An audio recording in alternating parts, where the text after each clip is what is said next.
It was July 15th, 1942, the evening of the La Grande Rafle de Veldive in Paris, where they were taking all the women and children.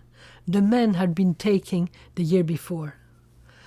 Okay, and we were in our apartment, and there was a Gentile friend, Madame Dumas, who was visiting with us. Now there was a knock at the door, and my mother's sister-in-law, tall, blonde, blue eyes, very aristocratic looking, and she was working for the German commandantur. So she knew everything was going on, including the impending raid that was taking place, that was going to take place the next day. So she told us, look, that you have to go away. All right, you have to go somewhere because tomorrow they're coming to get you. So Maman, and she left. Madame Dumas asked, so Bella, what are you going to do? Well, she said, I have nowhere to go. I'll take Muguette and I'll go with them. And I don't know why, maybe because of the things that my grandmother was reading to me. I started rolling on the floor, and I don't want to go with you. I'm not going. You go alone.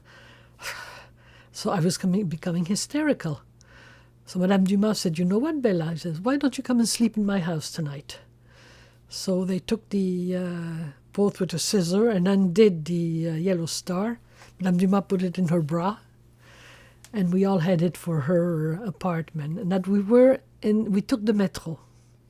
That was about, 9 o'clock at night. The Jews were only allowed in the metro till 8 o'clock.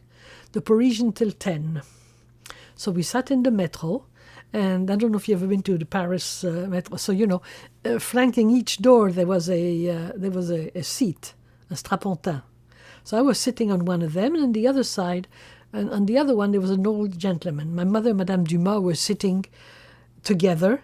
And, in Paris, the metro seats, your knees touch each other, okay? And I was sitting there, and the old gentleman was staring at me. Didn't know what he wanted, the old goat. I'm just a little girl. So he kept on staring, and I tried to avoid his eyes. But at one time, he caught my eyes, and he looked down. I wanted to see what interested him, and I saw that on my beige coat, the yellow thread delineating the yellow star. So I put my left hand on my right shoulder, and I started pulling the threads.